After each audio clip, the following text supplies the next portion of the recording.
The building, I don't know. I am a midst glory.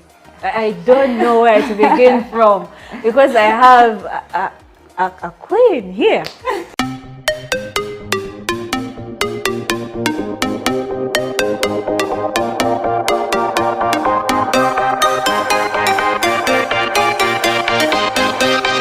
And then I have my very good friend Marcel. Oh my God. Please introduce yourself. I can't. I cannot. Hello everyone, my name is Peace Patience, aka Shannie. I'm the Queen Face of Entebbe 2020-2021. I'm the founder of Shannie Foundation Uganda. And I'm also the CEO of Shannie Uganda, and I'm so passionate about girl child empowerment. And at the same time, I'm a lab technician at Maya Medical Lab. Is that all you're doing? Yeah. I'm all taxing.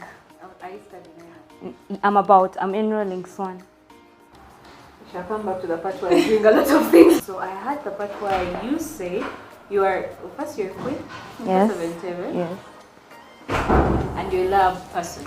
Yes. How? How? I do all this, like I balance everything. I make sure that all my things are given enough time. That's right. These are non-balance.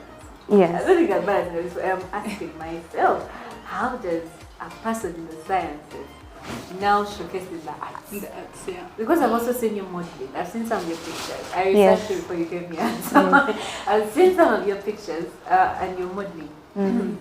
Most famously, that picture of the independence shoot. Yeah. I think most should displayed for us, just for people to see that picture. It was so lovely. So I've seen you doing that. I've seen you, of course I've seen you being a lab attendant. And now you're a queen. Like, why? Is this a talent on the other side? Is this a profession? What's happening? Actually, all this started when I was growing up. I grew up with a dream of being I used to think that I would be the first scientist to be doing arts, the first scientist to be a model. So during even childhood, I used to say I want to be a model at the same time as scientist. So this coming up right now like this, it all started from way down when I was still young. So if you ever have beauty pageants when you're coming up? Yeah, I actually had very many. For those that studied with me, they know me as a person who was more into modeling stuff, mines. Actually, I used to be a sciencer, but most of my time, I used to find myself in the arts class. To the extent even when teachers, tutors came in, they, new lecturers, when they used to come in, when they teach sciences, and they usually find me in arts, they used to confuse me as an art student, not as a science student. So the first time I met you, I was intrigued. I was intrigued by the fact that you're doing all these things in two different fields. Sciences, I tell you a model today, you have a photo shoot, the following day you're on duty. So I'm like, how did you do all these things? But I love the fact that it came from the time when you're actually still younger. Yeah. So now that brings me to the very intriguing point that I have. The education in Uganda right now and Africa as a whole, I see very many people leaving their talent and not polishing it.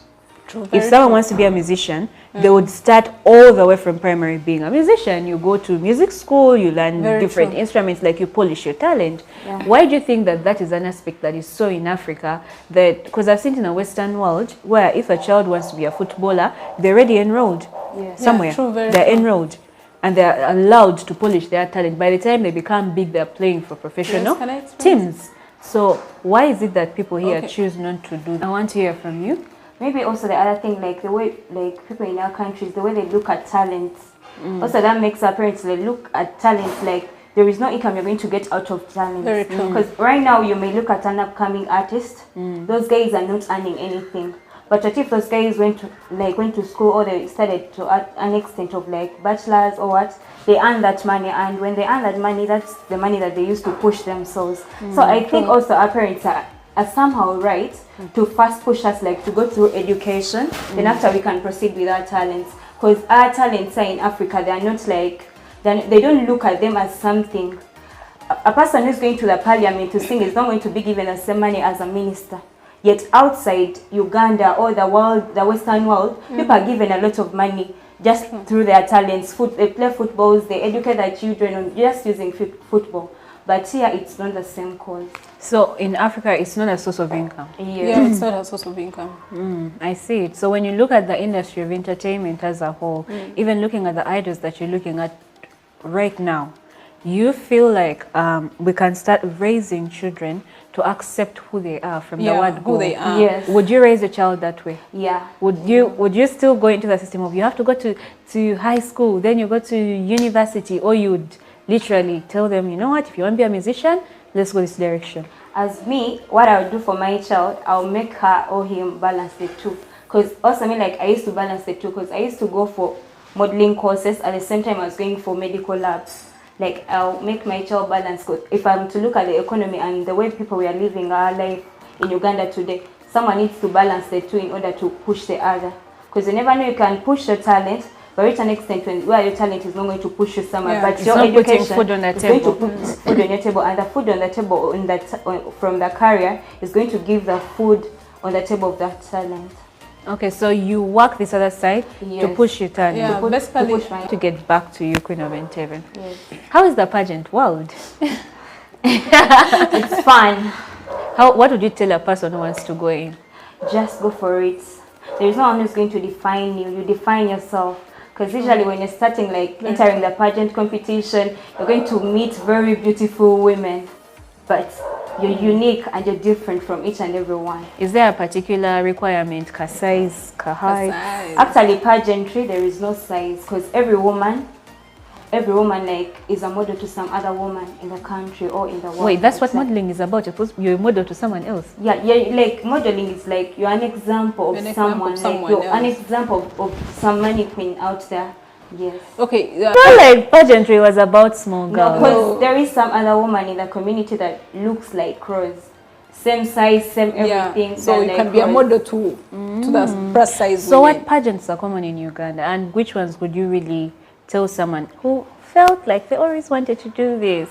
Well, where do they start even? Actually, when you want to join any pageants, you can go to their page, you try inboxing them.